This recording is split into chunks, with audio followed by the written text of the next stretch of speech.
everybody, and welcome back to Josh Lioce's video blog. This week we have both of our sponsors with us, so let's get right into it. I'd like to welcome to the show our sponsor Arielle Cecala with Crowley and Cummings, and Rick Scherer, president of On2 Mortgage. Guys, thank you for being here. Thanks for having us. So I'm going to start with attorney Cecala. I'm going to get right into it. And what we're going to talk about today is kind of trends and what you're seeing in the marketplace as we get into the end of summer and the beginning of the fall market. I'd like to hear from you on the legal side of things as some of the things you're seeing and maybe where things you think might be heading in regards to getting into the winter market. Thanks for having me, Josh. Yeah, so things are definitely looking up for the people who are in the buyer pool who may have had a frustrating spring and summer.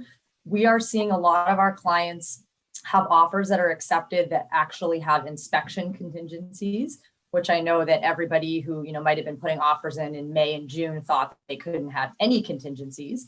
But we are seeing inspection contingencies come back. We're seeing a lot less of the language that people were previously including, like waiving the gap between the appraised value and the property and the purchase price. So we're not seeing that as much anymore. In fact, I have seen offers come in with a traditional appraisal contingency, which says that the property actually has to appraise at or above the purchase price. So those are all things that are really protective of our clients, and I think put them in the best position to walk into a real estate transaction with all the information that they need to make an informed decision. So I think we're really pleased to see that for our buyers, and I think it's definitely tamping down the seller's expectations, and sellers are more likely to work with buyers, and if they have requests on their inspection, to work with them rather than the buyer going in sight unseen and waiving everything.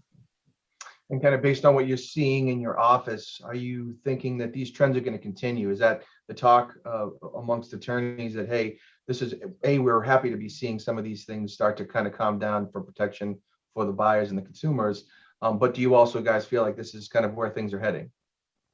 Yeah, I think so. I mean, it seems like, I think cyclically we see in the fall, there's a little bit of a time where people are getting back to school, and we see, I think, a lot of buyers that drop out of the market, or there seems to be less of a frenzy in the fall. Things do seem to ramp up traditionally as we get towards the holidays, people wanting to close before the holidays or before the end of the calendar year for various reasons. So we do see a ramp up there. But I think generally speaking, if you're a buyer, I think a great time to buy is between, September and maybe March, because you're competing against a lot less people. And we've been hearing that there's a lot more inventory that seems to be coming on. So, if you do the math, there's more houses to buy and there's less people that you're competing against. So you're going to have a better shot of getting your offer accepted and, finding the place that you like. Very good. All right, moving from the legal world, let's go over to the mortgage world. Rick, same thing. What are you seeing as trends in the marketplace, and where do you think we're going? Yeah, so just to back up what Arielle was saying is we are definitely seeing our clients going in there more protected, right? More protected on the mortgage side, inspection side. So that's always good to see. And we see this because the buyer has a little bit more to choose from. So the sellers, aren't feeling that they have total control. But really the cool part about this is mortgage rates still are extremely, extremely low, pretty much the lowest that they've ever been. I think we ticked down a little bit, last year, but for this year, we're really riding on the lowest rates have ever been. So when buyers are get back some of that control, right, of the transaction, and can take advantage of the low interest rates, it's sort of a win-win for the buyer. So we are seeing, again, more of our clients win bids, and also take advantage of the really, really low interest rates right now.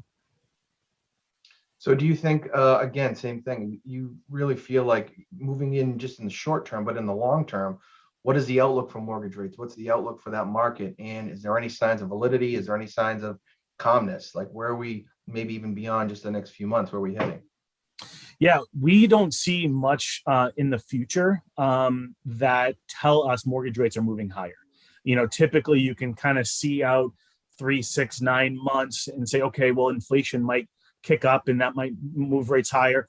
we're just not seeing all the indicators. And so, certainly all of the different, the MBA and the Realtor Association come out with predictions, man, they're typically a lot higher than what they actually end up being. So, I think that, into next year, we're still going to be in the sub 3% range for a 30-year fixed, which is what we're seeing today. And, almost close to 2% on a 15-year fix is really where the market is right now. So, definitely a win-win for the buyer if you're in that market over the next 3, 6, 9 months. Yeah, it's good news. We in the real estate world, we like to see a little bit more of a balanced market. We don't love the chaos of one way or the other. What we're starting to see is the trend of inventory starting to climb a little bit, showings decline, which kind of has happened over the summer. Dipped down a little bit inventory wise by the end of the summer, but now we're seeing it pick back up. And we're seeing that calmness where things are still getting great activity. Prices are still very good in regards if you're a seller. However, the calmness of the market is attractive to the buyers to come back in and feel confident that competition is lower. The normalcy of the market is much better and easier to navigate, and we can have more protections in place for those buyers. Rates are still fantastic in regards to the mortgage world. So it seems to be a much better market for both sides, really, in regards to just having some normalcy, some chaos that's going away, and some normalcy that's staying and helping out these things like rates and like protection clauses and trying to make consumers feel better about their decisions. Any final thoughts, guys? Any final insight that you can share with us that we want to cast out into the world here to let people know what's going on? I just think the time is now. If you're a buyer out there or you're a seller out there, I think the time is now to be motivated, and because with the great interest rates, people have a lot more buying power, and I think it's a great time for them, and that benefits the seller as well. So I think if you're considering buying or selling, this is a great time to do it. Yeah, Right. and just piggybacking off of what Arielle said, I think she made a great point. Where mortgage rates are, that buying power is much higher. I mean, the difference on a $400,000 loan, 0.5%, mortgage rates go up 0.5%, you're losing $50,000, $60,000, $70,000 in buying power. So, now if you can get into the home that you like with the interest rates where they're at, might get you another bedroom, might get you off, on a cul-de-sac as opposed to a main road. Now, when rates start to move higher, obviously the buying power starts to diminish. So made a great point, Arielle. And yeah, I second that. I think the time is now.